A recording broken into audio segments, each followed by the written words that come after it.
just raining a long time. The fame of the Jason voyage has spread throughout Turkey. Balladeers sing the tale of Tim Severin and his ship not made with metal. Birkaç sözüm olacak bu şerefine sana. Birkaç sözüm olacak bütün şeref sana. He wants to tell a few words to you. The captain of Tim Severin.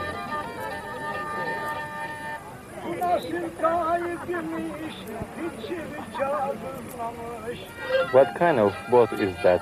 There is no any metal nail. Without metal.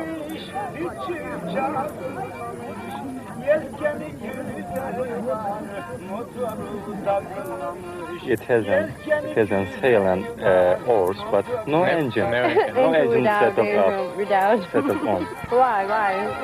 Yeah. Bu kayığın kaptanı Tim Sever deliymiş. The captain of this boat, Tim Severin, brave, a crazy man.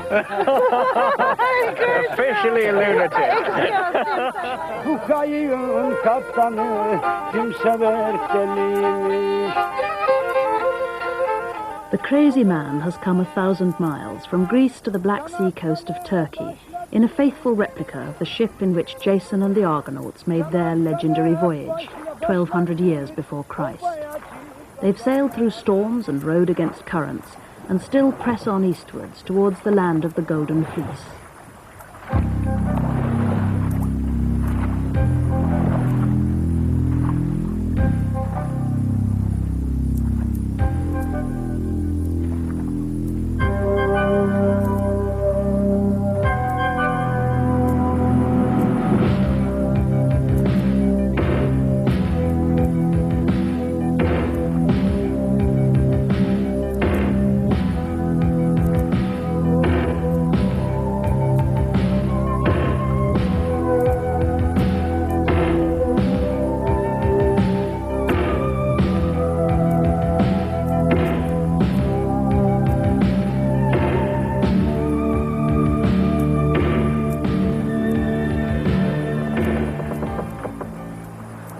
After 2 months, the volunteer crew are tired of rowing and thankful for any fair winds towards the Georgian coast.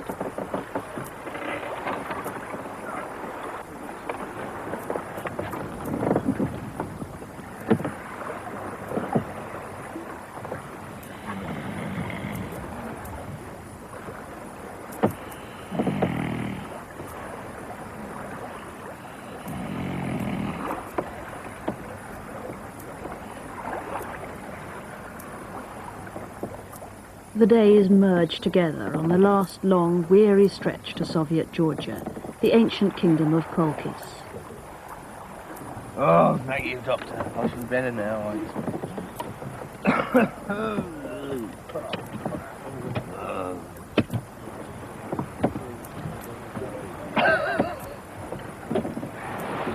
But even the dark sand they sail over holds a clue to the real motive of Bronze Age travels.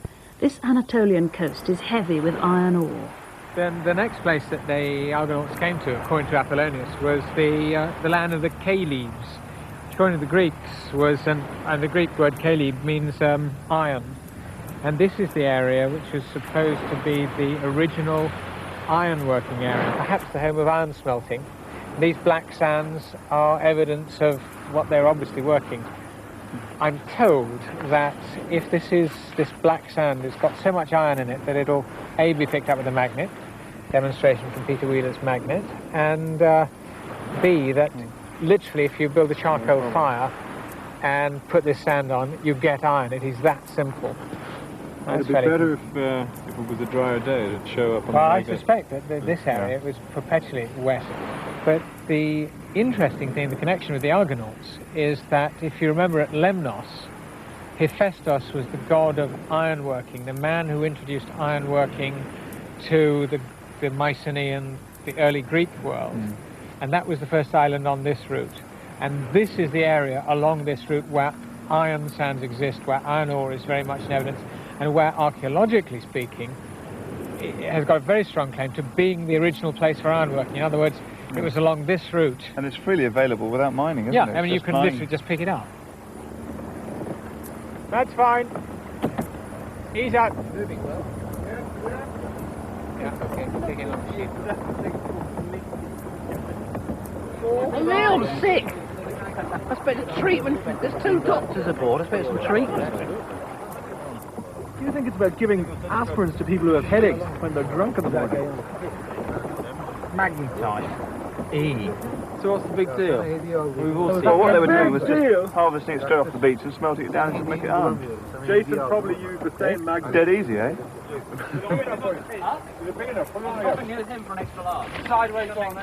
The Jason voyage is, among other things, an educational adventure.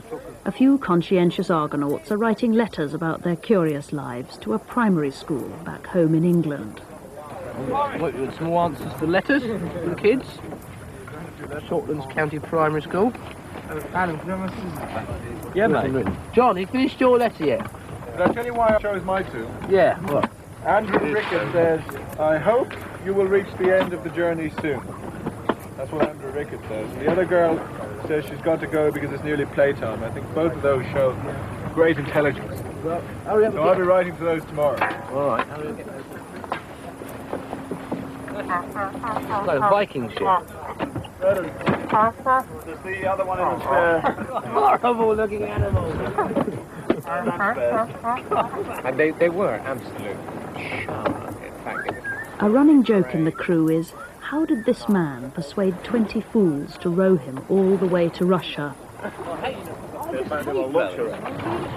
No, you like it, What's really. happened to you, Red? You're getting flabby again.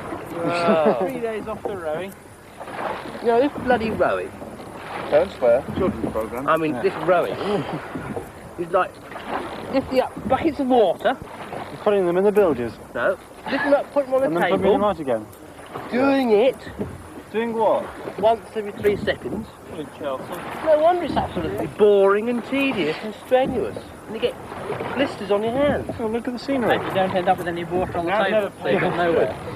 Now that says Now, bag, you're an expert in rowing. trip. Tell me why you enjoy lifting up buckets of water and putting them on tables. Character building. Character building? Yeah. I don't know what sort of a character it's building, but it's building one. Will he get his money back? Water on the brain. They were sort of really living by hand and mouth, weren't they? They'd gone off to... The blind King Phineas had foretold that Jason's ship would be attacked by birds at the island of Ares. And they were. Terrible birds threw bronze feathers at them and pierced one man's shoulder as if with a spear.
Well, I'm fairly satisfied this is an island of birds anyhow, aren't you? Yes. You see many birds. Yeah.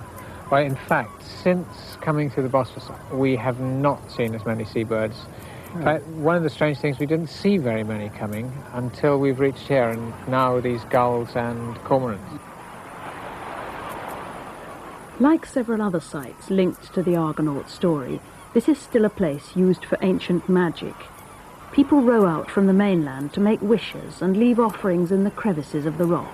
They hire a boat and they come to the island. Here. They turn around the island 3 times, and after finishing, they get onto the island. Right. Yeah. And let's say you see those holes here. And what do they put in those holes? Because there's let's say if they are two young couple and they want to get married, they put two little stones. Two little pebbles into one of those little holes in the rock. Yeah. That's rather touching. They tie onto the nails piece of cloth, any wish. Again, it's another magical or sacred place today, which was associated, had magical or religious significance in the Argonauts' time. They go to that rock that's sitting on the end of the island, and then the man has to climb around the rock again in the same direction 3 times, and then for specific occasions, like say there's a young couple and they want to get married, they'll put 2 small pebbles into a niche in the rock, or if it's a childless couple and they want a baby, they'll put a little tiny pebble into one of the holes in the rock. When we were over at the island yesterday, did you find sort of anything we could have eaten up there? What's these snails up there? It's all very easy to catch up there. So unfortunately, I got attacked when I grabbed it. I know. Took a small Chunk nick out of my nose. Well, you can afford to lose a small nick from your nose. I couldn't really miss it. That's right. It was an obvious thing to go for. I think it was just a love peck, actually. Only 100 miles ahead lies the legendary land of the Golden Fleece. The crew are forming their own picture of it. Oh, here's some mention of Georgia about wine. One of the best white wines is Sinandali, a dry wine from Georgia. That region also produces the well-known Mukuzari, a red table wine. Oh, place of wine then. Yes. Travelling about by plane. While the stewardesses on Aeroflot planes aren't as willowy as their Western counterparts, they're just as friendly and helpful. You will enjoy yourself! You will have good time, Underheading nightclubs and dancing. In restaurants where there's dancing, you can ask a girl for a dance, but you must ask the permission of the man accompanying her. Can I dance with your daughter? Can I dance for your mom? And then you get all What did you say? I can't do the cha-cha. Hey, you're stepping on my toes. Is this what she says to you, or you say to her? The Russians are ready for them too. That looks like a warship, doesn't it? Yeah, the coast guard vessel. John, I just saw a puff of smoke come from that ship. What does that mean? It's good. How many times have you read it, Pete? I think it was the first time. It's been under my bench for a while. It managed to get rather wet last night. That was the trouble. It's soggy at the edges.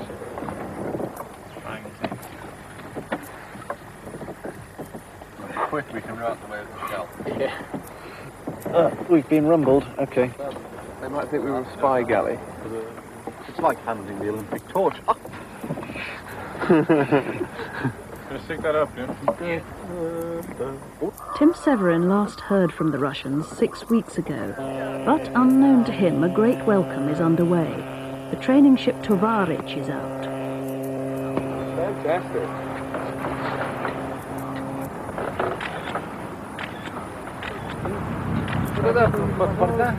So your passports, please. Here we have all the passports for the whole crew. It's the beginning of an enormous official welcome. The top national athletes are on duty to help row them in. The Soviet David Attenborough, Yuri Sienkiewicz, has shipped out a film crew. I recognise you from your photographs and the fact that you can climb onto a boat, which is one of the things that one learns. Good voyage. And I am well content. I just now need a really successful week or 10 days in Georgia. And okay, fine. No. Ready when he is. Yeah. I would like to ask you to tell a few words about your voyage to our spectators. How do you feel? How was it? But briefly. Okay. Right. Well, very briefly, we set out at the beginning of May, and the boat, we're very pleased with it. She's a hard work, the boat. We've done a lot of rowing. Crew has got a lot of blisters. We've had some very good sailing. We've had hard times and good times. And some good storms. We've had one time when we had some strong winds which put us out to sea. which Where of course, was that? this was off Sinop in the centre of the north coast of Turkey. And of course these boats were designed for staying next to the coast, not for being out in the sea. So, and how do you feel here in Georgia, in the Soviet Union? Well, firstly, obviously this now is the target we've been aiming for. In the original days of these boats, this was the longest journey you could make. I mean, it was considered a very long and difficult journey. And we are amateurs, and we're awfully pleased that we've got here. For myself personally, we've followed the story of Jason right this far, and I'm hoping in the next week or 10 days to round it out, and we will have really a new point of view and some solid backing to the story. This whole welcoming party has been waiting for a week. Suddenly, Tim Severin is turning into a sort of royal visitor, inspecting parades of naval cadets.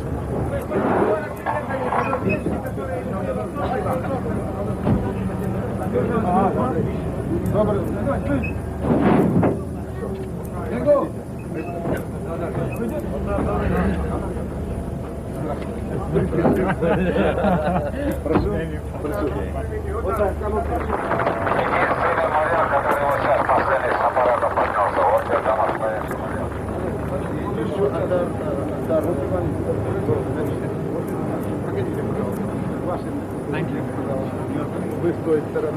The project, that boat that is out there now, is the replica of a Mycenaean 20-oared galley of about the year 1300 BC. Лодка, которую вы видели, лодка Арго, это реплика или копия лодок, на которых плавали древние греки, примерно 13 веков до нашей эры. I know that I speak for my crew and myself when we say that the next 10 days is really the climax of our expedition. I think one of the thrilling moments of the Jason voyage has been to see your ship coming up over the horizon this morning. Thank you for showing her to us.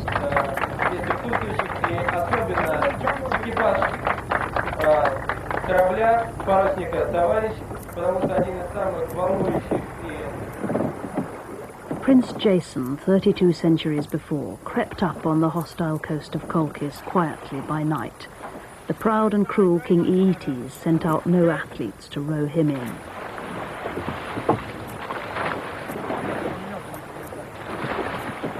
Always been using the half-dozen Georgian oarsmen for the pleasures of the rowing bench as a sleeping area and rolling ski. I don't think many got much sleep.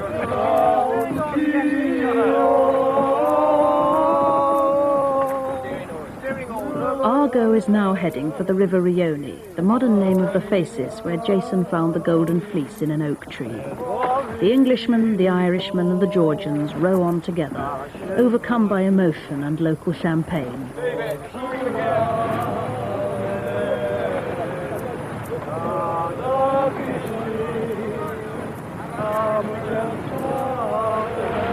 Amazing. Great sight.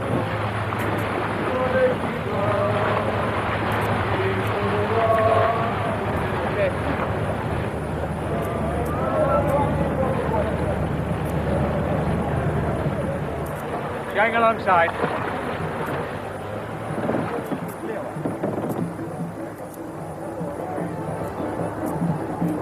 Easy, oh! Ship the blades in now. Oars in.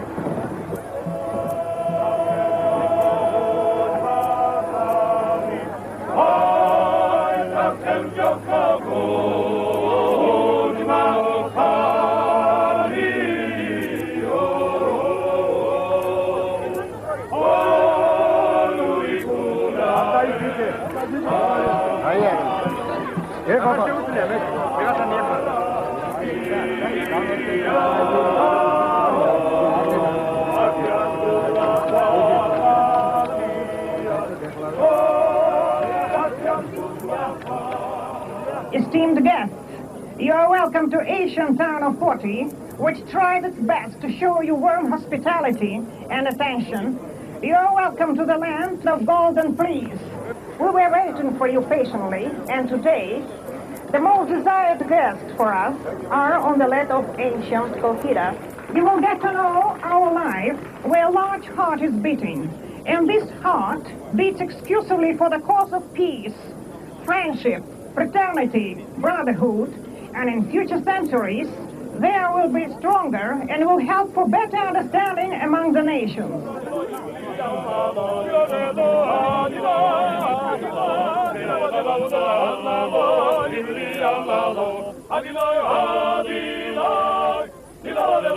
There is obvious public relations capital being made out of it, but the legend of the Argonauts is genuinely part of the local pride of Georgia.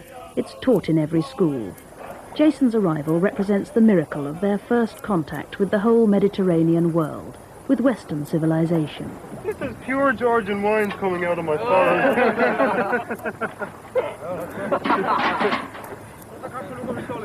Label it and bottle it. Why are we rowing?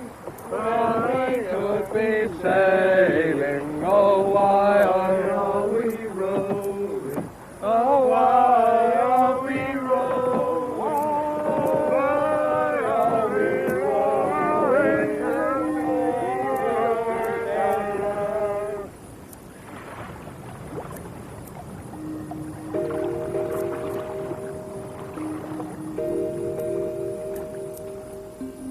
Now there is only the River Rioni. A local archaeologist is driving up the bank to signal to the ship the point of the earliest Bronze Age settlement. Here Jason's voyage must have ended at Colchis port. Should better make use of this wind if we once we're certain of the depths. Fathom and a half.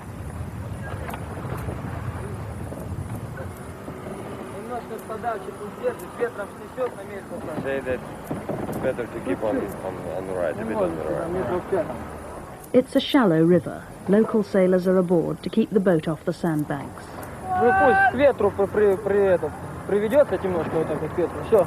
Теперь так и так держать, прям. Okay. Да. Is blowing constantly. Since Jason's time, they've built a bridge.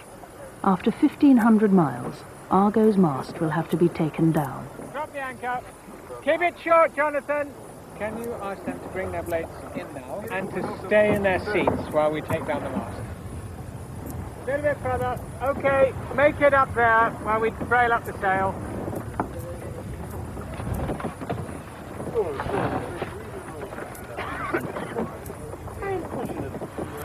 Okay, ready to go. Okay, Pete, let it go. Let it go. Let it go. Right, are you ready? Ready?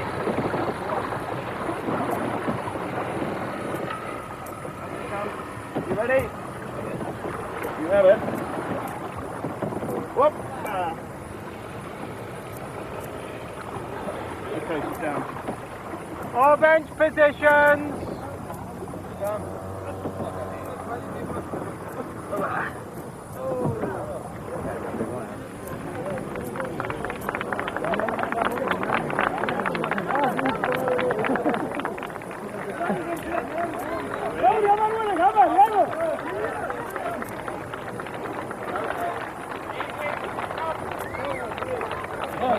Hold up, legs in the water. Taban. Back it down. Taban. How's the thrust over there? Adam, anchor. Dinghy. Stern line to the dinghy. We'll put the stern round and put the stern underneath the furthest end. There's a cup there. Will I go and see? Can I get him to clear the bridge? Hold her on the anchor now, Adam.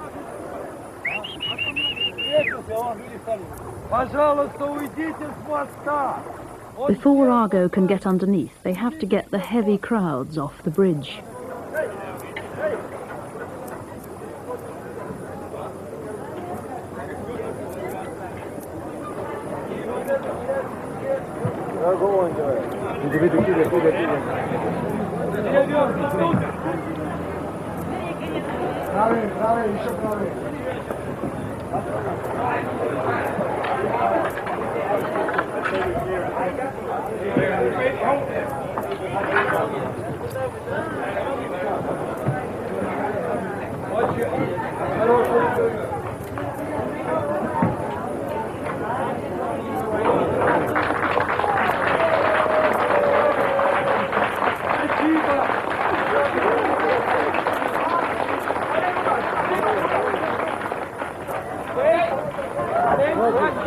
Get the anchor up.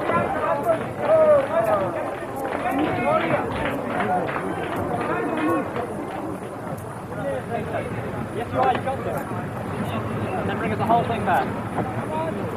Come on. That's good. That's good. Yes. Keep going.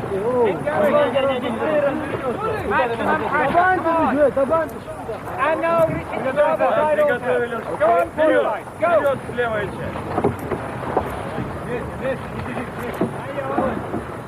That's it.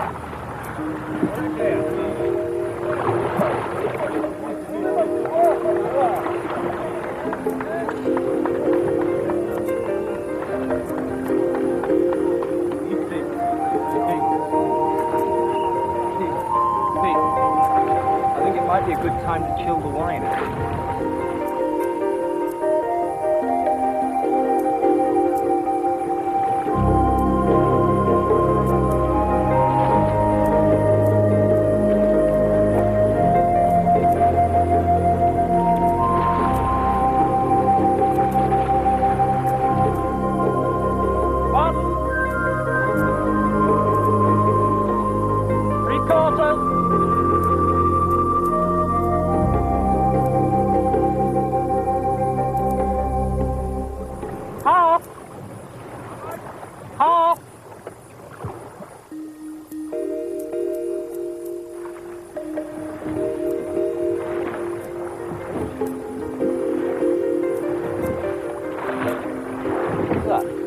A bit of mud, just a bit of mud falling off. It's getting shallower all the time. The ship can hardly go further. The signal is given from the bank. This is the place, the earliest Bronze Age settlement. By a happy coincidence, Argo is aground anyway. This is declared the end of the voyage.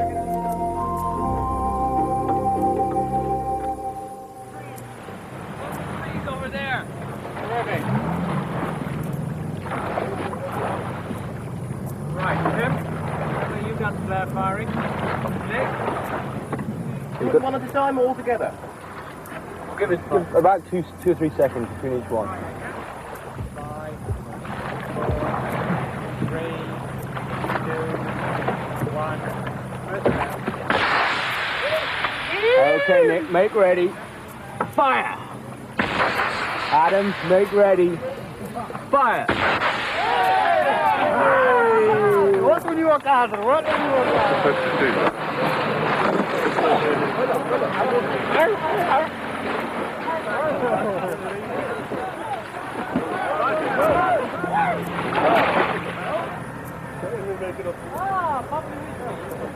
Let's once again go, Marjus. Go, Marjus! Yes! I can yes! hold it. Come on! Yes! I found a Bronze Age anchor, boys.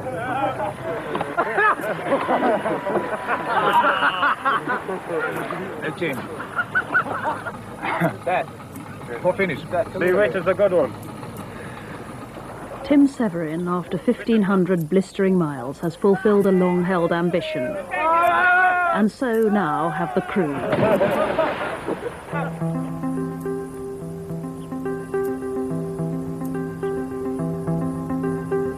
In this marshy delta, little has changed in 3,000 years. Here Jason landed in his ship, Argo.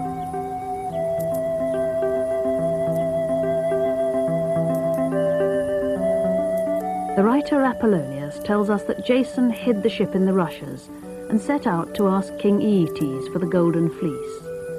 Aeetes set him the impossible task of ploughing a field with fire-breathing bulls. Princess Medea, stricken with love, gave him a magical ointment to make him invulnerable. So Jason ploughed the field and sowed it with dragon's teeth. Each tooth sprang up as an armed man and fought him.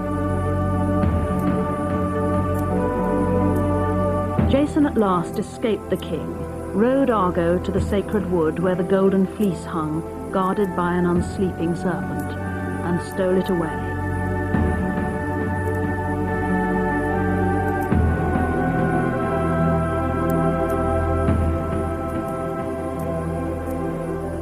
The bulls and the serpent of the story have been strongly vindicated by a new excavation close by. Bulls were sacred animals here in the Bronze Age, and in a freshly uncovered shrine lie images of snakes guarding the holy places.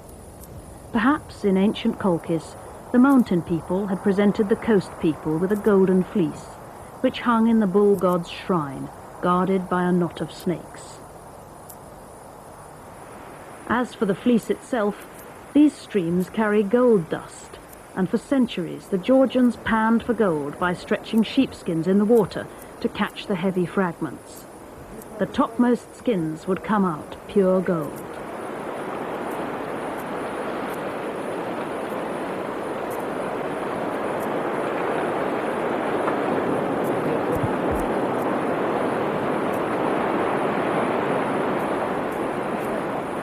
In modern Soviet Georgia, panning has died out, but the folk memory is strong. A favourite local cigarette is called Golden Fleece. As a matter of fact, Stalin used to smoke them, broken up and stuffed in his pipe. He was a Georgian too.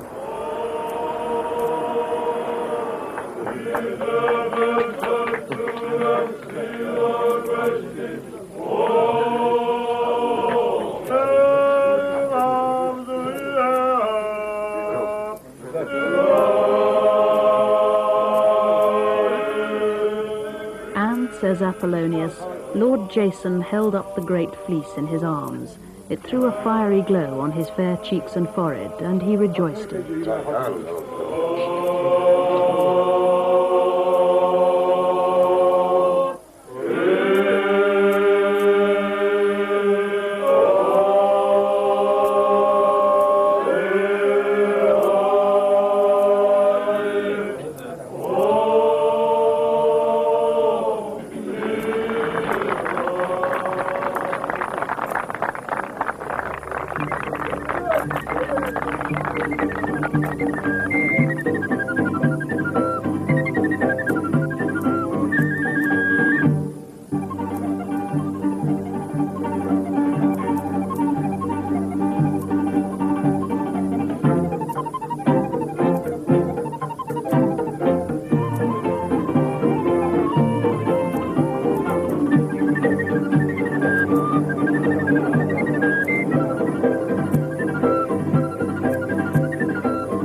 Girls in Georgia are still named Medea, after the fair princess who helped the foreigner to win the golden fleece, defying her father and leaving her home for love.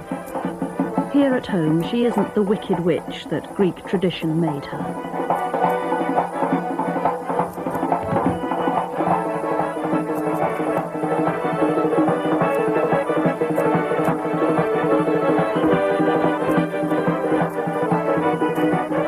Of Jason was essentially an entertainment, a ripping yarn about voyages and battles and heroes.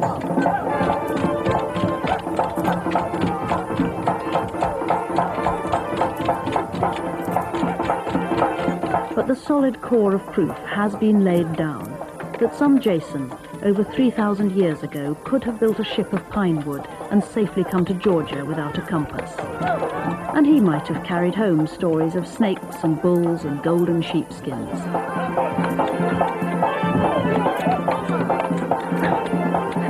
Nobody can say now that it couldn't have happened.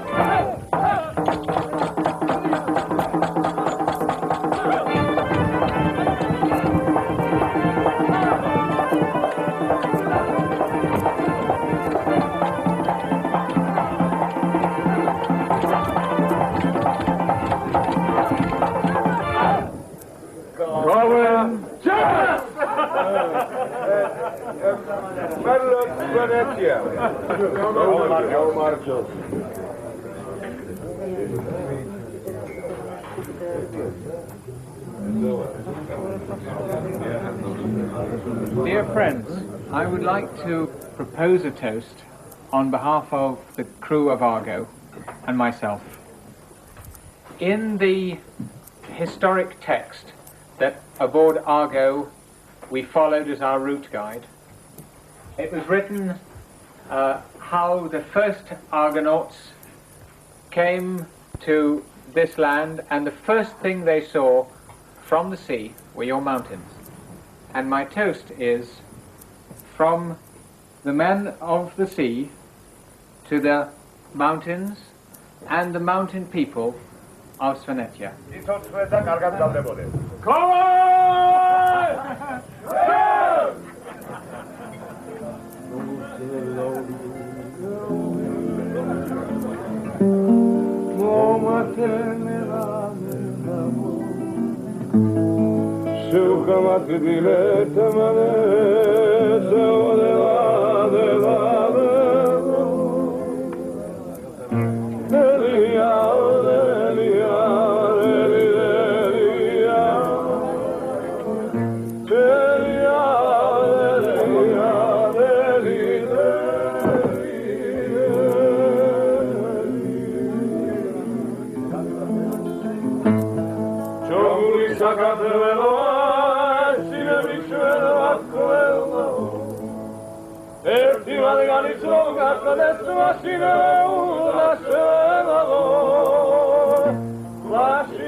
The new Argo will long be remembered in Georgia, coming as a modern shadow of her namesake after 33 centuries. If she had done nothing else, she has given back to Greeks, to Turks and to Georgians a piece of their maritime history, a tribute to the past.